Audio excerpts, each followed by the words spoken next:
โดยสบายดีสวัสดี FC ที่น่ารักเบิดทุกคนยินดีต้อนรับทุกคนเข้าสู่ช่อง YouTube ของสาวบุญเปียงสาวลาวเด้อเปิดภาพมามื้อนี้เนาะอยู่เฮือนของสาวโสดเด้อทุกคน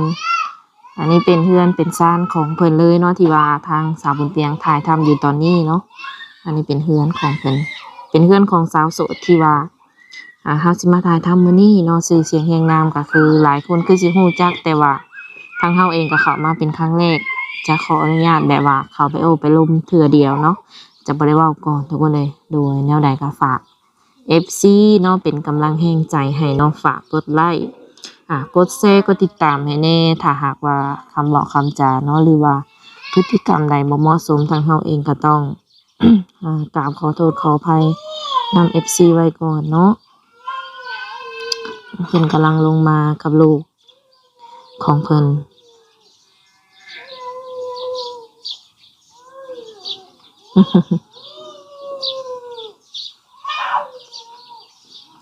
อยากได้เป็ดบ่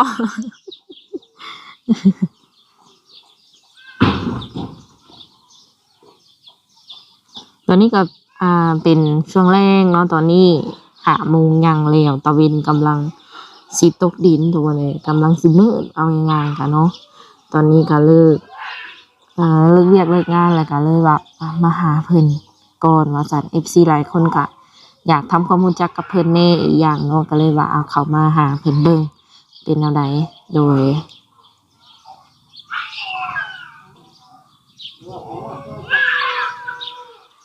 ยสบายดี สบายดี สาวโสดกับลูกสาวบ่ โดยมื้อนี้ก็เข้ามาเป็นครั้งแรกเนาะคือทางเอื้อเองก็เห็นในคลิปว่าซั่นๆเนาะและ FC เพิ่นก็ว่าเข้ามาถามไทยขออนุญาตถามน้องหลานชื่อเท่าใด ซื้อหมอ หมออืมอายุจักปีตอนนี้ อายุ18โดย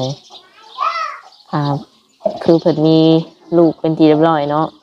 อันนี้เป็นแม่ห้างบ่หรือว่าแม่ไม้น้องล่ะ เป็นแม่ห้าง อืมแม่ห้างเอาง่ายๆคือแบบว่าเลิกกันเนาะ แม่น ลูกได้จักปีแล้ว 5 กับปี 8 เดือน โดยเลิกลากันนี่ได้จักเดือนจักปีซะ แต่โดนเติบแล้วประมาณ 8-9 เดือนได้ คือน้องหลานตัดสินใจเลิกกับเพิ่นบ่หรือว่าเพิ่นตัดสินใจเลิกกับเฮา เพิ่นติดยาเด้ น้องก็เลยบ่ไปต่อบ่ แม่น โดยเป็นคนลาวนี่บ่หรือว่าคนไทย คนลาว โดยน้องหละก็เคยไปแบบว่าไปไทยไปหยังอยู่บ่ เคยไปกับเพิ่นแต่ว่าบ่โดนไป3 เดือนแล้วก็มา โอ้ไปหาเงินบ่3 เดือนนะ แม่นไปหาเงินแล้วก็เพิ่นอย่าขึ้นมา โดย ไปเฮ็ดงานหยังตอนน่ะ ไปเฮ็ดงานขายลูกปลา ลูกบิดแม่ค้ากับพ่อค้า แม่น แบบว่าไปตั้งร้านขายนี่บ่หรือว่ามันเป็นแบบว่าอิหยังมันเป็นสวนเลยบ่หรือว่าไปตั้งร้านน้อยๆอิหยังขายซื่อ เฮาไปเฮ็ดงานนำเพิ่นเด้รับจ้างเพิ่น แล้วก็พากันตัดสินใจมาอยู่บ้านบ่ แม่น ขออนุญาตถามเลยตอนที่แบบว่าอยู่กินน้ำกันนี่ได้จักปีซะเนาะว่า ได้3 ปี ก็โดนเติบเนาะ โดย ในที่นี่ก่อนที่สิเลิกกับเพิ่นก็แบบว่าก็บอกเพิ่นให้ยาให้หยังอยู่บ่ บอกแต่เพิ่นบ่หย่า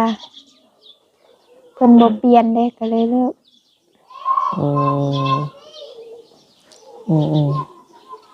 ตอนนี้อาศัยอยู่กับไผ อาศัยอยู่กับแม่ตู้ ถ้าพ่อถ้าแม่เลยซะเนาะว่า แม่กับเพิ่นอยู่ไทย พ่อก็อยู่ไทยนํกันบ่ แม่น อยู่กับแม่ตู้2 คนกับกับลูกก็พอดีเป็น3บ่ แม่น ให้หน้าตากร้านี่ก็เฮ็ดบ่ บ่มีคนพาเฮ็ด หักมีบ่ให้หน้าตากร้าก็ มีแต่ว่าบ่หลาย สมมุติว่าเฮาเฮ็ดนี่ก็ได้ข้าวหลายอยู่บ่ ได้ประมาณ3-40 3-40 สอบ แม่น อืม เป็นอะไรสักอันแบบฐานะครอบครัวตอนนี้อันน้องหลาเว้าให้ FC ฟังหน่อย คณะครอบครัวเป็นอยู่นี่บ่ แม่น น่ากะทุกข์ยากหั้นแหละ อันนี้เป็นเฮือนของแม่เฒ่าบ่หรือว่าเฮือน แม่ ของ เป็น น้อง เพื่อนของแม่ตู้ ที่เป็นเฮือนของน้องเลยซะ บ่มี เฮือนแบบเฒ่าพ่อเฒ่าแม่ก็บ่ได้มีบ่ บ่มี อืม นี่เป็นเพื่อนของแม่ตู้ อืมอืมข้าวน้ำซ้ำปลาก็คือแบบว่าเฮาบ่ได้เฮ็ดเนาะ แม่น อาศัยแบบว่าพ่อกับแม่ฝากมาบ่จังได้ซื้อกิน แม่น โดย เดือนหนึงนี่เพิ่นแบบว่าฝากมาให้เฮาประมาณจักพันน้องล่ะ ผักมาประมาณ 2,000 อืมกลุ่มบ่ กลุ่มอยู่ แบบว่าลูกนี่กินข้าวแล้วบ่หรือว่ากินแต่นม กินนมแล้วก็กินข้าวพร้อม โดย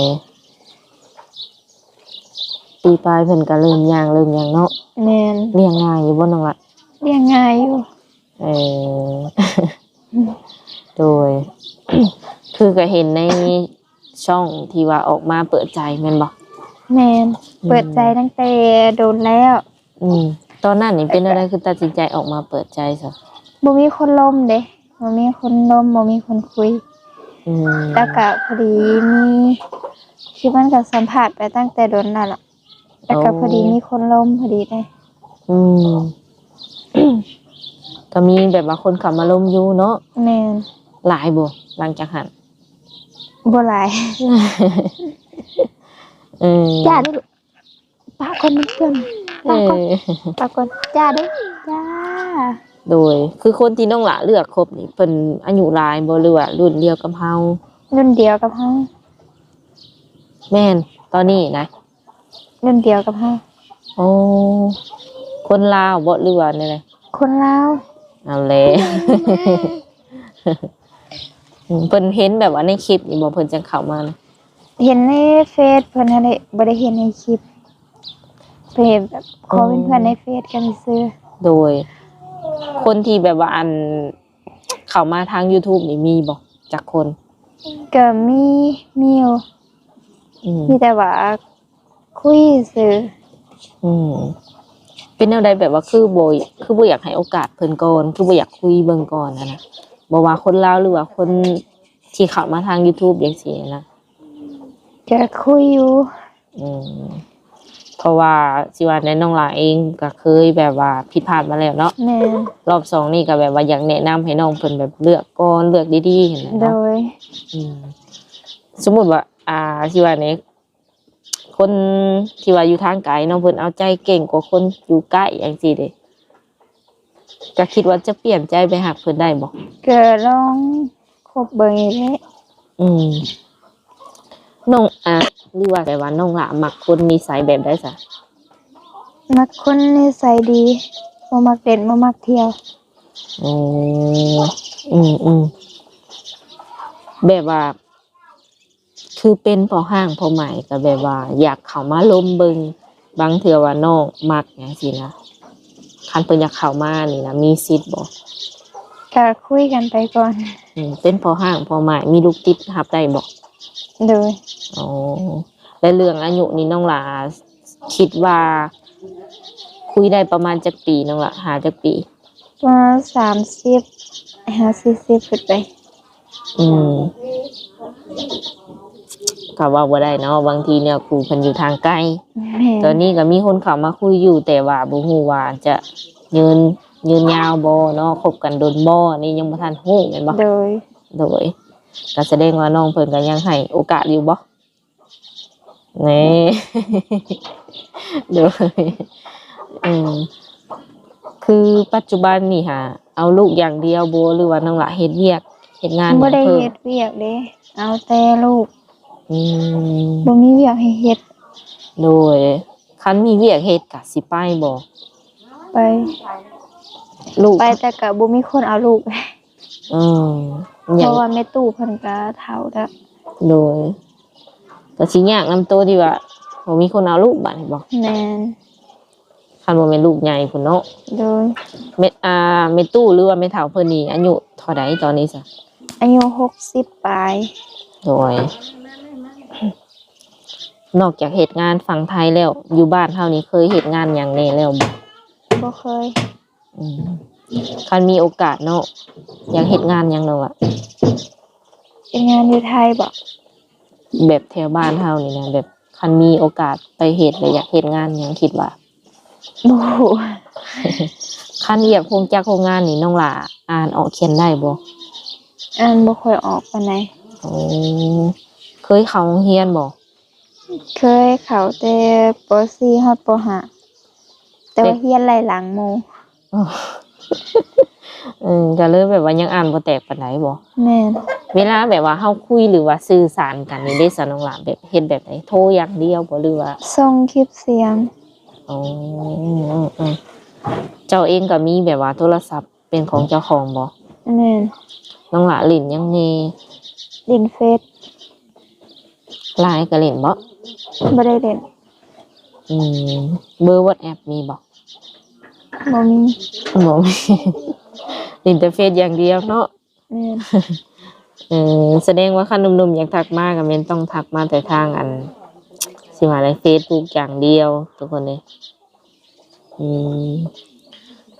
คือเจ้าเองก็มักแบบไปเล่นไปเที่ยวอยู่บ่ขาวเป็นสาว ตอนที่ว่ายังบ่ทันมีลูก ก็มักไปอยู่ เออตอนนี้ก็แบบว่าย้อยไปเล่นไปหยังอยู่บ่ บ่ได้ไปว่ามีคนเอาลูก เออกินเหล้ากินเบียร์ได้บ่ กินได้อยู่แต่ว่ากินได้บ่หลาย โดยคันมีอันแบบ FC เนาะเพิ่นใจดีเพิ่นอยากพาเฮาไปเล่นไปเที่ยวน้องหลาไปบ่ บ่ไป บ่ไปบ่ แม่น เป็นหยัง อยากลูก เอ้าบ่เอาลูกไปเล่นนำบ่ไปเล่นหันกันนี่เองสิ ไปย่านเพิ่นให้เด้ อืม ย่านเพิ่นให้เพิ่นแอบ อืมคือลูกนี่แบบว่ากินข้าวกินนมแบบว่าซื้อบ่หรือว่าแนวใด ซื้อ อืมข้าวเป้าหนึงนี่กุ้มประมาณจักเดือนอยู่เฮือนนี่เนาะ เดือนหนึง ต่อหนึ่งสอบข้าวสารบ่ แม่น สอบหนึ่งเท่าไหร่เด่นฮู้จักบ่ราคา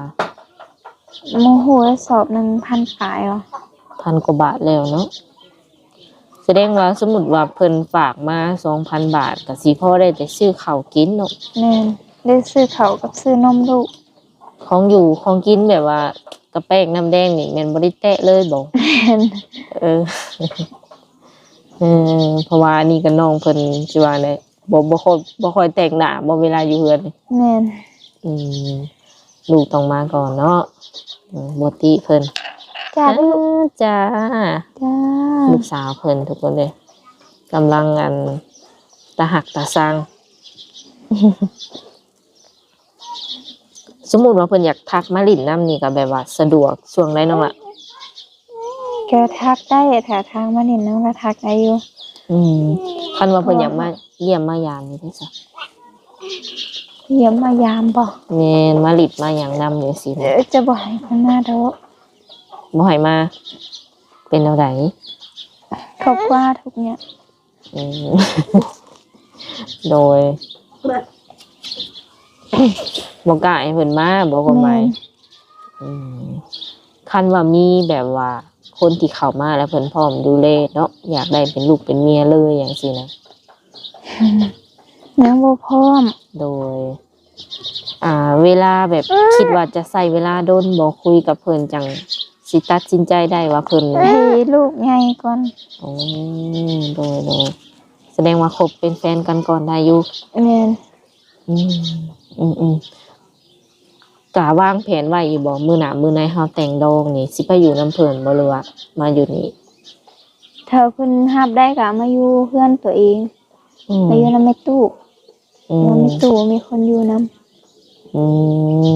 โดยคันเพิ่นเอาไปอยู่นำ บ่ไป